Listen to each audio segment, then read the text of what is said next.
Our parents' first house was in Dianella, in the bush, with just access via a sandy track. Dad built it in the 1950s. Fibro it was. It was small, only 2 bedrooms, a lounge, and a very small dining room/kitchen area. We had a small island bench just outside the kitchen. I remember sitting there on most winter days, listening to the footy coming through the old valve radio. I loved it. That was one of my most treasured memories. Each morning at the pine kitchen table that Mum meticulously scrubbed each day. In the oven, the smell of bread, scones or breakfast food wafted down the passageway, and after the cow was milked and milk separated, the clotted cream was waiting to finish off with toast, jam and cream.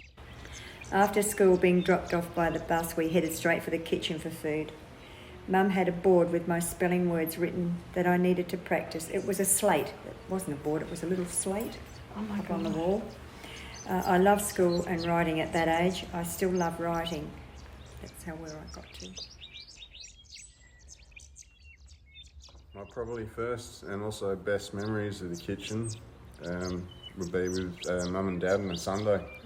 This would be the day all the nice smells came out and the roast was definitely on its way. Peeling the potatoes, even at 5 or 6, was fun, apart from the odd cut, which is going to be inevitable. I buggered the spelling up on that one too. That was hard to spell. The potatoes, that was usually my job. Watching Dad was great, and I still remember to this day how everything went together. Doing the dishes is a big thing also, as I'm very tidy. Even one dish sitting there is bloody annoying. The tidy side is thanks to Mum, another quality that has stayed strong. I looked at the old wood stove. It brought back memories from my childhood, coming home from school on a cold winter's day and finding Mum had a pot of homemade soup on the old wood stove. A mug of soup would keep us going until tea time. I remember making jaffles with a jaffle iron in the firebox of the stove. Homemade cakes and biscuits were always enjoyed. Gran used to make homemade bread using potato yeast. She made the best sponge cakes and scones served with jam she had preserved on the old wood stove and served with cream from the cows she milked each day.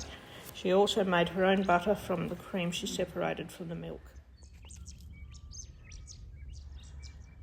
The kitchen. Ma's kitchen in Northam. I must have been only small because she was my great-grandmother and it was before the stroke. It's possible Pa was still alive. The overwhelming memory that comes to me is of her oats, porridge, the deep warmth and sweetness with salty butter edging in at the sides. The raw sugar, crystalline, dissolving slowly from tiny cubes, amber cubes, into liquid gold. The flavour is something I haven't been able to replicate. The rich, thick depth of the oaty warmth, perhaps infused by the old wood stove, perhaps soaked overnight. But it's the memory of comfort, security, warmth and happiness. Now, knowing what I know as a child to mother, then mother of children, I understand how this comfort magic infused into such a simple meal. The stories aligned in harmony for happiness and comfort as Mum was happy, we were happy.